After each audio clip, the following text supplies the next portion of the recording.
Bienvenidos a un nuevo episodio del podcast Tecnología y Negocio en primera persona de Computer World, donde analizamos la actualidad de la industria tecnológica con expertos y líderes del sector. Yo soy Francisca Domínguez y hoy nos vamos a sumergir en las aguas de las elecciones presidenciales de Estados Unidos, que siempre dan muchísimos titulares en todo el mundo, pero que este año la carrera por llegar a la Casa Blanca ha sido especialmente accidentada, por decirlo de alguna forma.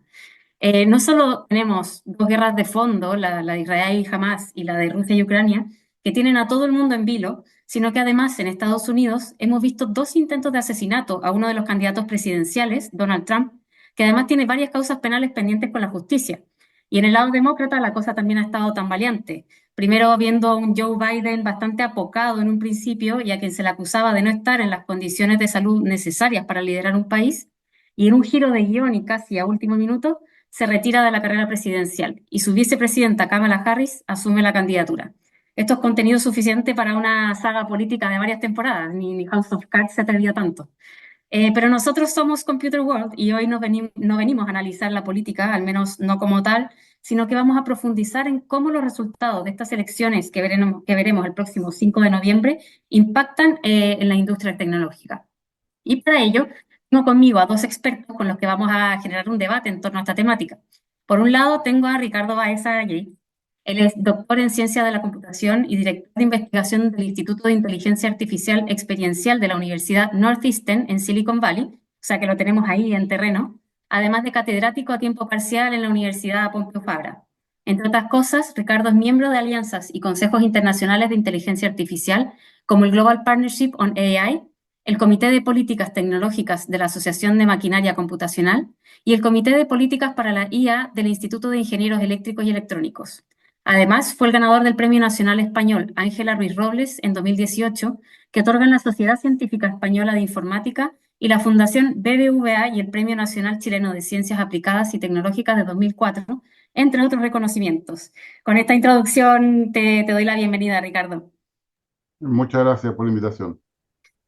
Por otro lado, tenemos también a Alberto Bellé, ingeniero industrial por la Universidad de Zaragoza e International MBA por la Universidad de Helsinki. Alberto ha desarrollado su actividad profesional en Londres como analista tecnológico y ha sido asesor tecnológico de la Comisión Europea en sus programas de innovación industrial, donde varias de sus iniciativas bajo su supervisión han sido premiadas. Además, ha sido responsable de la investigación de cloud y big data en España. Actualmente, Alberto, además de colaborar con nosotros, con Foundry, asesora a proveedores y líderes de TI de empresas españolas para transformar sus negocios. Bienvenido, Alberto. Muchas gracias, Kika. Bueno, empiezo por ti, Alberto.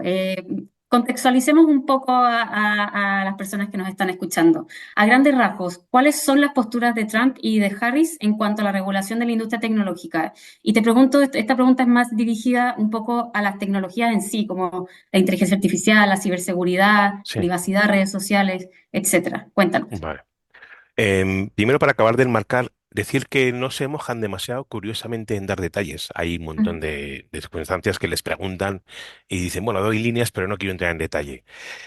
No es bueno que esté tan polarizada, como has indicado antes de las elecciones, porque estos aspectos, la inteligencia artificial, la tecnología, son cruciales. Y sin embargo, encima de la mesa electoral, en las cabezas, casi te diría en unas cabezas, porque se ve que no se vota mucho con la cabeza o el ambiente no está muy de votar con la cabeza. Sin embargo, en los 4 años, estos 4 años, posiblemente se decida la supremacía tecnológica en inteligencia artificial y en muchas tecnologías. Son años clave para el mundo, para Ujú. Estados Unidos en particular.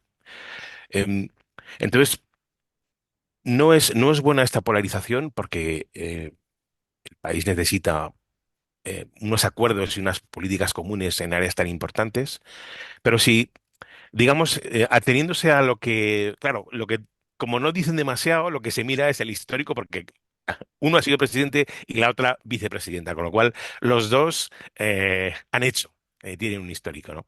Claro. En general, la política de Trump en general es, a ver, tiene mayor entendimiento del negocio, es más pro negocio y entiende mejor bueno, las implicaciones geopolíticas.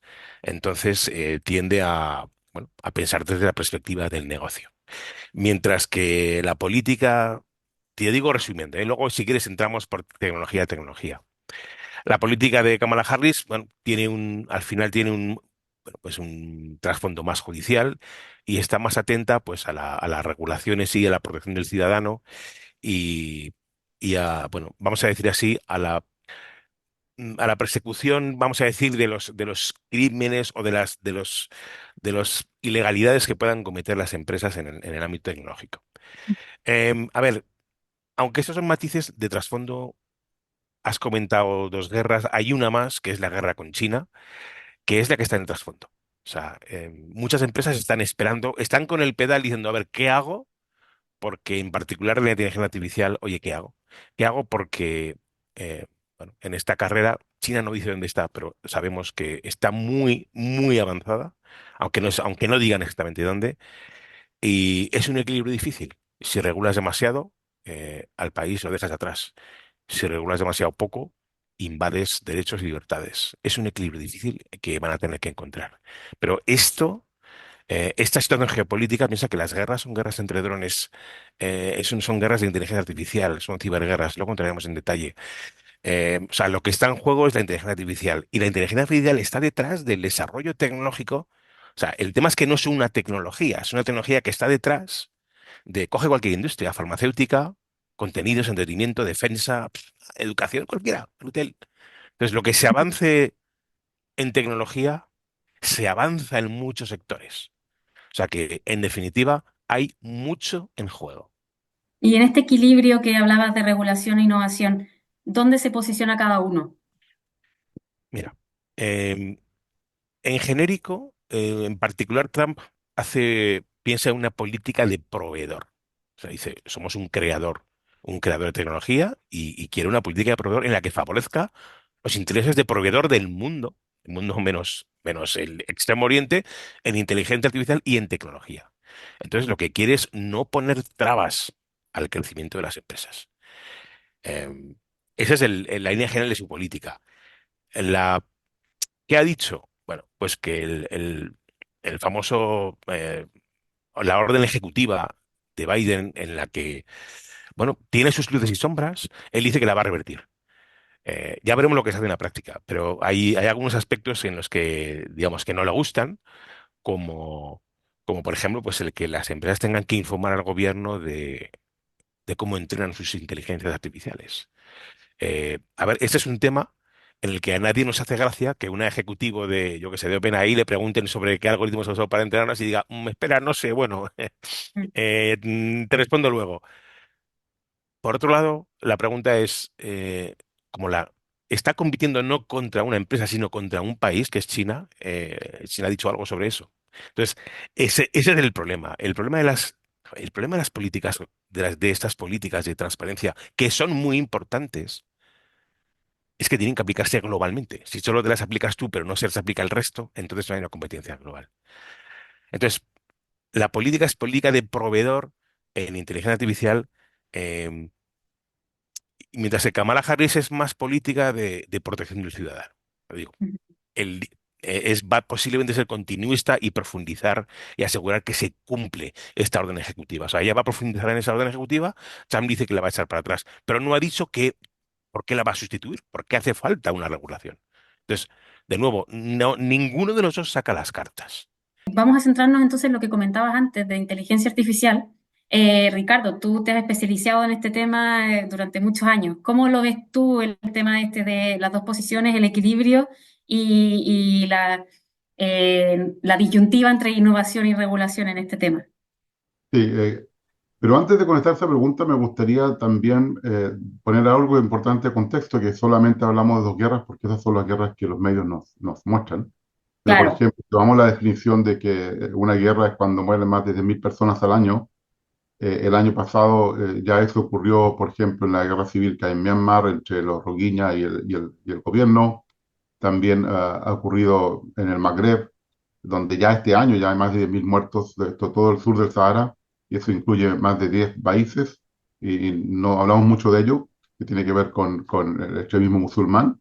Y finalmente la guerra de Sudán, la guerra civil en Sudán, que todavía está ocurriendo y que también tiene más de 10.000 muertos al año.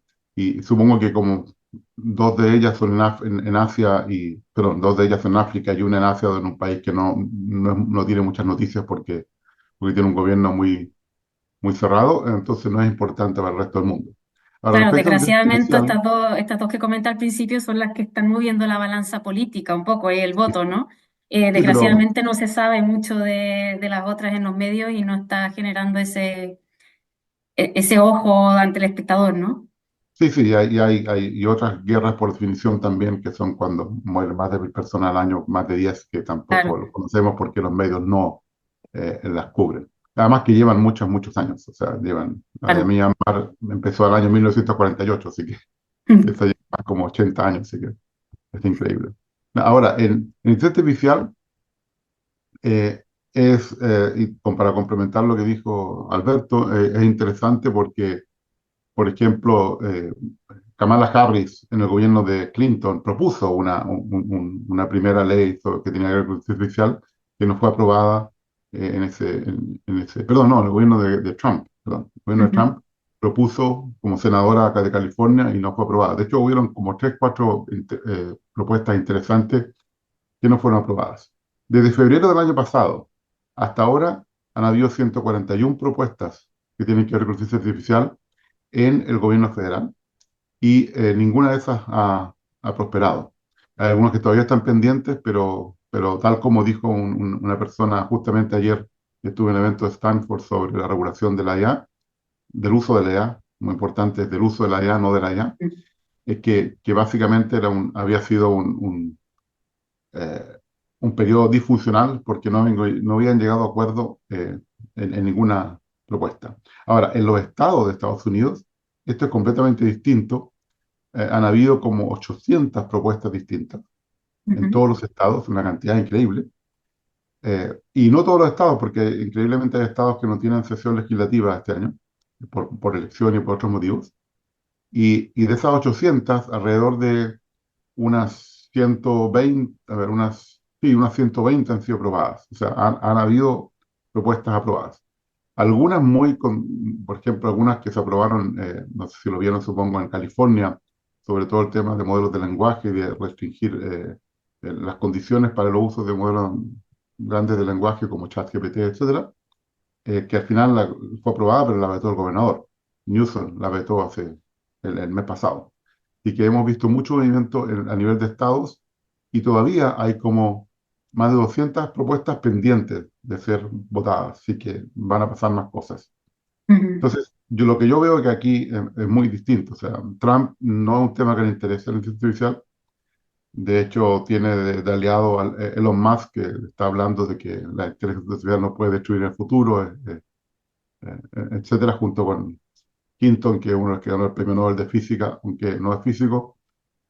Sí que hay gente que está pensando en este Terminator que no va a ocurrir en el futuro cercano, por lo menos en mi opinión, porque incluso si fuera posible, la historia nos muestra que las personas que tienen más tecnología que otras, lo primero que hacen es abusar de otras personas y no realmente tratar de destruir el mundo con esa tecnología.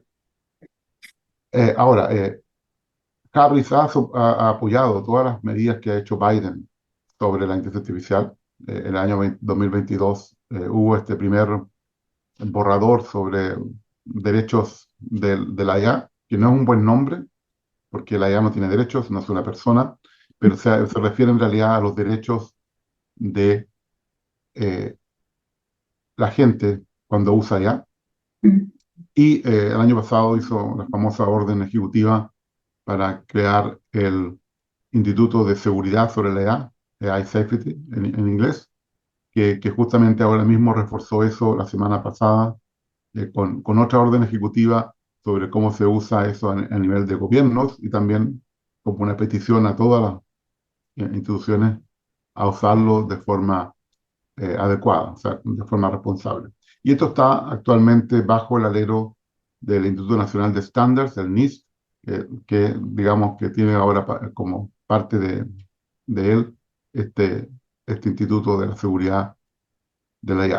Así que yo creo que en ese sentido Harris va a seguir esta política. Ahora, algo muy importante que lamentablemente es un error en la nueva legislación europea y que parecía que era un error en Estados Unidos, en el primer borrador pusieron que era en realidad no solo para realidad, sino para todos los sistemas automatizados, es decir, cualquier software puede hacer daño, y lamentablemente el año pasado esto se lo olvidó, y que tenemos un resquicio legal, tanto en Europa, en la Unión Europea como en Estados Unidos, de que si tú dices que no estás usando ya, el software tuyo no tiene que seguir la regulación, que yo creo que es un resquicio legal muy grande y no sé cómo tantos abogados que han trabajado en esto no se han dado cuenta, Claro, hay que es un demasiado foco en la problema IA y no sistémico. tanto en los otros sistemas, ¿no? Sí, de hecho hay un caso muy famoso que por fin se supo este año en el Reino Unido gracias a una serie de televisión que se llama Alan Bates contra el Correo Británico, donde Mm, por más de muchos años se acusó a 90 personas de cometer fraude, cuatro se suicidaron, muchas fueron a la cárcel, muchas tuvieron problemas económicos porque pagaron el dinero que les dijeron que debían, que no debían, y solamente Alan Bates con otros 38 colegas fue a juicio y consiguió ganar el juicio para mostrar que era un simple sistema de contabilidad que todavía tenía unos problemas de corrupción de datos, no usaba IA, pero como dije, es un ejemplo. Y posiblemente el caso de Holanda, de Siri, que es el peor, más de 100.000 personas afectadas, también tiene muy poca IA. No necesitamos IA para hacer daño a la gente, solo necesitamos malos software. ujú. Bueno, súper interesante lo de la serie. Yo la vi hace poquito y la verdad es que es muy interesante cómo la tecnología puede llegar a afectar. Es como un claro ejemplo de cómo la tecnología puede llegar a afectar directamente en la vida de las personas. Eh, Yéndonos hacia el lado de la empresa propiamente tal, además de las tecnologías en sí, creo que la línea está más difusa incluso cuando se trata de hablar de monopolios y de regulación contra el monopolio, ¿no? Porque de hecho ahí hay ciertas contradicciones, porque uno pensaría que, claro, que Trump va a estar a favor de que las corporaciones se hagan más grandes, a favor de un poco de la autorregulación del mercado, y que Kamala lo opuesto, digamos, pero no es tan así, porque de hecho Trump tiene de compañero de carrera a J.D. Vance, que históricamente ha competido, perdón, ha peleado contra los monopolios y por su parte, Kamala también tiene ahí unas sutilezas. Entonces, ¿nos puedes contar un poco más de esto, Alberto? Sí, claro, es que ahí es un punto donde hay contradicciones por dos razones. Primero, por el propio carácter de Trump, que es impulsivo.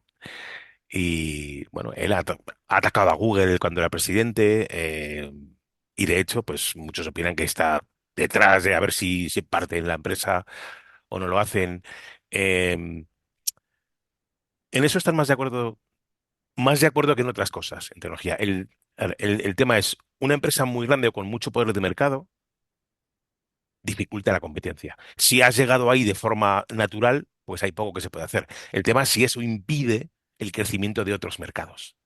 Eh, Hablamos de muchos casos de eso, si impide el desarrollo de publicidad online o si impide el desarrollo de una cadena, por ejemplo, también se le acusa a Apple de su cadena, su ecosistema, pues que no es fácil entrar, por no decir imposible, y eso hace que sus productos propietarios sean muy caros y al final, visto como negocios muy grandes que impiden el desarrollo de negocios que están cercanos, no son buenos para el mercado. La competencia es buena. Em, a ver, aunque de trasfondo esté la competencia tecnológica con China, China no es un único jugador, es el gobierno de China. Si Estados Unidos tiene competencia, la competencia es sana, te hace pensar, te obliga a una carrera, a estar en una carrera constante. Entonces, si eso, por eso Trump, aunque digas, no, pues debería favorecer a las empresas, si las empresas son demasiado grandes, dificulta la competencia y por eso no lo favorece. Y aunque sea desde lados opuestos, en eso coinciden. Ninguno saca las cartas. Están más parecidos de lo que parece, pero ninguno saca las cartas. Y esto de nuevo lo que produce es que, así como antes, en IA hay empresas que están esperando cómo avanza la regulación para ver si invierten o no más en IA, aquí hay empresas que quieren comprar otras empresas. Un ejemplo muy claro, mira, Qualcomm quiere entrar o comprar Intel, no se sabe. Pero dice, hasta que no se sepa cómo va a acabar esto del antimonopolio, no muevo mis cartas. Claro. Así hay unos cuantos casos. Ahora, este caso es particularmente importante porque también tiene una importancia geopolítica. Entonces, esa es la perspectiva. De nuevo, el problema que tenemos es que no se acaban de mojar, se quedan en la línea general y hay que esperar a ver qué pasa. Bueno, creo que justamente ninguno se quiere Sí, mojar, Porque, claro, finalmente las tecnológicas son una industria demasiado importante para Estados Unidos. Ricardo, tú vives ahí en el core de la industria tecnológica estadounidense, vives en Silicon Valley. ¿Cómo se ve todo este tema electoral desde dentro? Sí, solamente complementar lo del monopolio, yo creo que tanto Trump al final de su gobierno tuvo acciones antimonopólicas contra Google y Meta, y también Biden lo ha hecho contra otras compañías y está el tema de Google y etcétera. Así que yo creo que no son muy distintos en ese sentido. O sea, yo creo que Big Tech es un problema, excepto que ahora tenemos que hay gente muy cercana en Big Tech a Trump, como Elon Musk. También, por ejemplo, el hecho de que Bezos por primera vez hizo que el Washington Post no tomara partido por ningún candidato, que lo que le causó perder al menos Claro. 250.000 suscriptores y varios columnistas bien importantes. Así que yo creo que hay un tema también de que más que los candidatos estén tomando partido, son las grandes tecnologías que están tomando partido porque están viendo que tal vez solamente desde el punto de vista del negocio les conviene estar de un lado o del otro, independiente de lo que le pase a la sociedad en general en Estados Unidos. Ahora, lo que se ve aquí es que hay mucha incertidumbre, es decir, si uno pregunta quién va a ganar es muy difícil, y en parte el problema es difícil porque son pocos estados los que deciden la elección por el sistema electoral de Estados Unidos, que no es votación directa. Son los estados donde hay un pequeño margen de diferencia entre los dos partidos, como Pensilvania, Ohio, Illinois, etcétera, que son las más que tienen muchos votantes, votos electorales porque tienen mucha población, y a veces las diferencias son de menos de 20.000 votos cuando hay lo que pasó en casos anteriores, cuando hay millones de votantes. Eh, yo creo que lo que va a hacer la diferencia es el porcentaje de votación, digamos, cuánta gente vota. En general, si vota más del 65% de la gente, los demócratas ganan, y si votan menos, los republicanos ganan. Es decir, pero los republicanos son mucho mejores votantes, son más organizados para votar en todas las elecciones, y por eso, por ejemplo, la primera vez ganó Trump, porque todo el mundo pensaba que no podía ganar Trump, y fue así. Y yo creo que la segunda vez, además de haber aumentado el voto de Biden, y creo que puede pasar también en esta ocasión, yo creo que hubo muchos votos jóvenes que sobre todo están muy molestos con el tema del uso de armas en Estados Unidos, de todos los problemas que hay en las escuelas. También están todos los republicanos que están muy descontentos y que dicen que yo no voto por Trump esta vez porque no me gustó su gobierno. Y finalmente está todo el tema de nuevos ciudadanos, inmigrantes, que hay muchos cada año, que también van a votar por primera vez y pueden hacer diferencia. Y por eso es que yo creo que es tan difícil saber qué es lo que va a pasar, porque vamos a tener que estar mirando hasta el final esos 5 o 6 estados que se llaman estados bisagra, que van a ser claves en el resultado final. Yo creo que sí, Trump está, digamos, se ve como que apuesta por el libre mercado. En cambio, Harris seguramente va a seguir la línea de Biden. Ahora, muy importante, la persona que está a cargo del antimonopolio en Estados Unidos en este momento es Lina Khan, una persona que es muy conocida en este tema de antimonopolio, y que ella es la que ha empujado esto, es una abogada muy famosa incluso antes de que fuera parte del gobierno, de hecho porque estuvo en algunos casos de este tipo, y si continúa en su cargo, yo creo que va a seguir la misma línea. Y yo creo que es muy probable que continúe en su cargo porque está haciendo un trabajo muy bueno desde el punto de vista de antimonopolio. Por supuesto, para las grandes tecnológicas no es un buen trabajo porque les pone eh, problemas. Y yo creo que habría un poco más de regulación y de antimonopolio con Harris que con Biden, pero tal como dijo Alberto, no se mojan mucho, no hay muchos detalles, y hay que en el fondo tratar de predecir lo que van a hacer porque no dan detalle en esto. Que es increíble porque en otras partes hay planes de gobierno en otros países donde queda muy claro qué va a hacer cada candidato. Claro. Bueno, además del tema de los monopolios, se nos quedó fuera otro tema que es el de la ciberseguridad. Para tocarlo brevemente, Alberto, cuéntanos un poquito cuáles son las posturas respecto a este tema. Pues aquí es un tema interesante porque hay un acuerdo en que hay que atacar, hay que resolver la ciberseguridad o hay que protegerla, pero son como dos ángulos distintos, ¿no? En el caso de Trump, es un, es un punto de vista más de seguridad nacional, por decirlo así, el sesgo dentro de la perspectiva, más de esto habría que meter al Departamento de Defensa o hay que verlo como parte de la ciberguerra. De hecho, él quiere crear una unidad o apunta, de nuevo, sin decir mucho, a integrarlo como entendido como parte de la defensa del país frente a ataques, bueno, porque le están atacando a Estados Unidos y incluso hay gente que dice que China ya está metida en algunas instalaciones y están esperando a darle al botón. El caso es que es parte de la guerra. Y como hacía antes Ricardo, hay muchas guerras que no se ven. Esta es otra que no se ve, pero está ahí, ¿no? La política, sin embargo, de Kamala Harris es de proteger al ciudadano. A ver, ella viene de ser fiscal del mundo de la justicia, de evitar que se transgredan leyes, evitar a los cibercriminales, pensando también mucho en el perfil del criminal que utiliza digamos, bueno, pues que utiliza la red para hacer crímenes. O sea, una perspectiva más judicial y el otro es una perspectiva más geopolítica, así que es militar. Ambas perspectivas son necesarias, las dos. Cada uno apuesta por uno porque, bueno, también se quieren diferenciar, no quieren ser distintos. Pero desde luego es un tema caliente, es un tema caliente y, a ver, también como anécdota, ¿no? Pues el carácter impulsivo de Trump pues hace que es como si llevara su empresa cuando es de gobierno. Entonces, hay mucho baile de personas y además inmediato. Entonces, esto es algo que, a ver, tiene la ventaja de agilidad, pero tiene un problema de continuidad a las políticas. Entonces, eso añade un punto de incertidumbre en general a las políticas, y es que en el caso de ciberseguridad ha habido baile de personas con él, ¿no? Y algunos ya apuntan a que si gana él habrá baile de personas, si gana Kamala Harris habrá una cierta más continuidad en las políticas, más, digamos, pueden ser más predecibles. Está servido casi te diría el chascarrillo, casi te diría, está servido.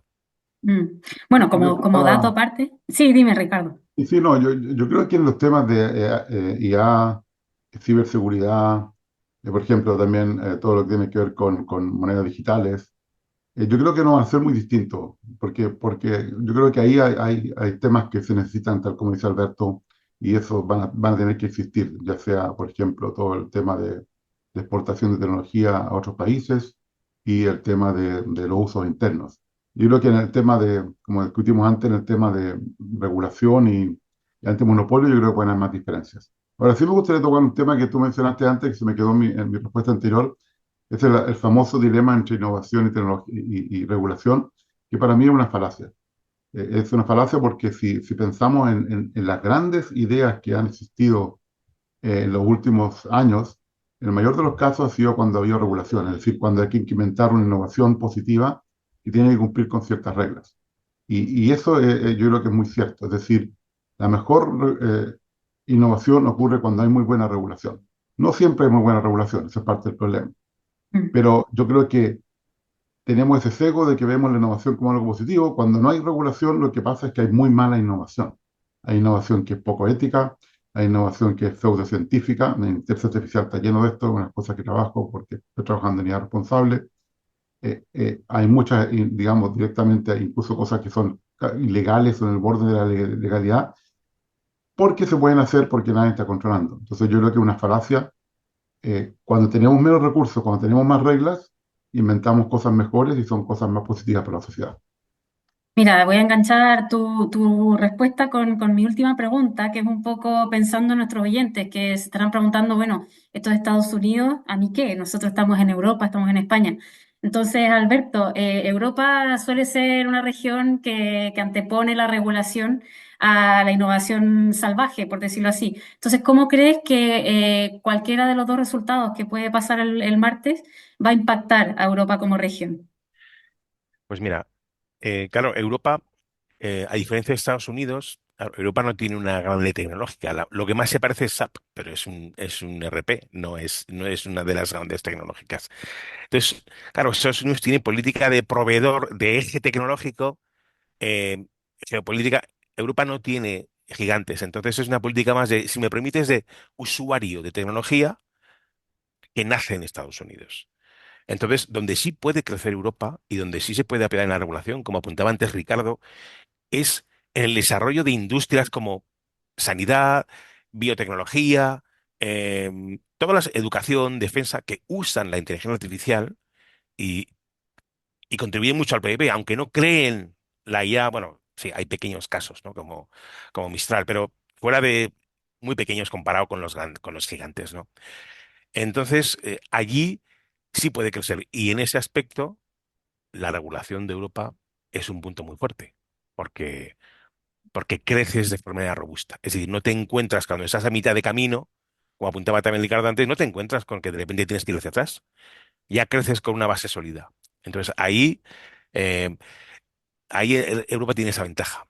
Hay que decir que en el resto de aspectos, a ver, como Europa está en medio, no está en ninguno de los extremos, ni geopolíticos y ni tampoco, digamos, vamos a decir así, electorales, va a ser más espectador. Sí le va a afectar lo que ocurra, pero te voy a decir que le va a afectar más eso. A Europa le va a afectar más lo que no están diciendo y hagan que lo que están diciendo. Por eso tampoco estamos viendo muchas campanas en Europa. Lo único que puede continuar haciendo Europa es lo que ha estado haciendo, una regulación robusta que a los gigantes les va a seguir exigiendo como ha ido haciendo. Me gustaría mencionar que tú mencionaste SAP, pero también yo creo que hay una otra compañía europea que es muy importante, que tal vez la gente no conoce, que es ASML, en Holanda, que tiene la misma, digamos, nivel de SAP y es que es vital para el mundo de los chips, digamos, tanto Correcto. como Taiwán, esa compañía es vital, así que hay otra compañía europea digamos, que tiene influencia en todo el mundo. Y yo creo que al final en algunos temas no va a tener mucha influencia esto porque el resultado de Estados Unidos, porque va a ser más de lo mismo. Yo creo que va a seguir algo muy parecido, independiente. Ya se vio con el gobierno de Trump, ya se vio con el gobierno de Biden. Y yo creo que una de las dos cosas va a ocurrir, pero va a ser más de lo mismo, así que no creo que hayan diferencias muy nuevas e importantes. Ujú. Bueno, se nos quedan muchísimos temas en la palestra. Yo creo que podríamos estar aquí los tres hablando horas sobre esto, pero por el momento lo vamos a dejar aquí. Muchas gracias, Ricardo y Alberto, por tomarse el tiempo de estar aquí y tener esta interesante conversación. Un placer, muchas gracias. Gracias a ustedes. Y gracias también a quienes nos están escuchando hoy. No se pierdan el próximo episodio de nuestro podcast Tecnología y Negocio en Primera Persona y de visitar nuestra web Computer World y SEO España para mantenerse actualizados con lo que está pasando en la industria tecnológica. Mientras nosotros nos mantenemos expectantes a ver quién será el próximo presidente de Estados Unidos este próximo martes. Hasta la próxima.